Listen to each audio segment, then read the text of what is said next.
Drugs కేసులో తమిళ నటుడు Sriram arrest అయిన విషయం తెలిసిందే. ఈయన గత కొంతకాలంగా డ్రగ్స్ కొనుగోలు చేస్తూ డ్రగ్స్ వాడుతున్నట్టు పోలీసులకు సమాచారం అందటంతో ఈయన్ని చెన్నై పోలీసులు అదుపులోకి తీసుకున్నారు. ఇలా అరెస్ట్ చేసిన అనంతరం ఆయనకు వైద్య పరీక్షలు నిర్వహించిన చెన్నై నార్కోటిక్స్ ఇంటెలిజెన్స్ యూనిట్ పోలీసులు నుంగంబాక్కం పోలీస్ స్టేషన్కి తరలించారు. అయితే ఈ వ్యవహారంలో భాగంగా నటుడు శ్రీరామ్కు ఎన్నో ప్రశ్నలు ఎదురయ్యాయి.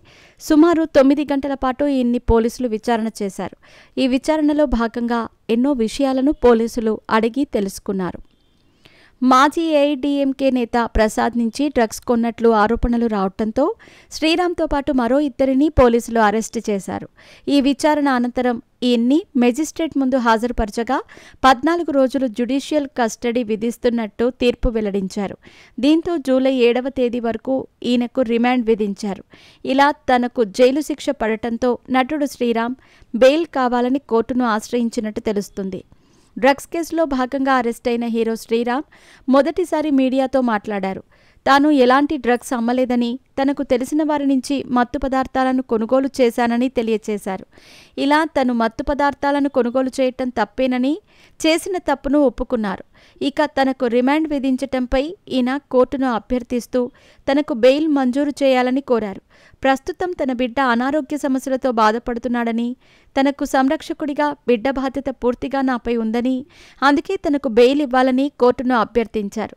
మరి ఈయన అభ్యర్థనపై కోర్టు ఎలాంటి నిర్ణయం తీసుకుంటుందనేది తెలియాల్సి ఉంది.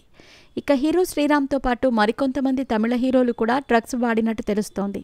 ఇక ఈయన కెరీర్ విషయానికి వస్తే చిన్నప్పుడు సినిమాలపై ఆసక్తితో తిరుపతి నుంచి చెన్నై వెళ్లిన శ్రీరామ్ శ్రీకాంత్గా ఉన్న తన పేరును కాస్త శ్రీరామ్గా మార్చుకొని సినీ ప్రయత్నాలు చేశారు.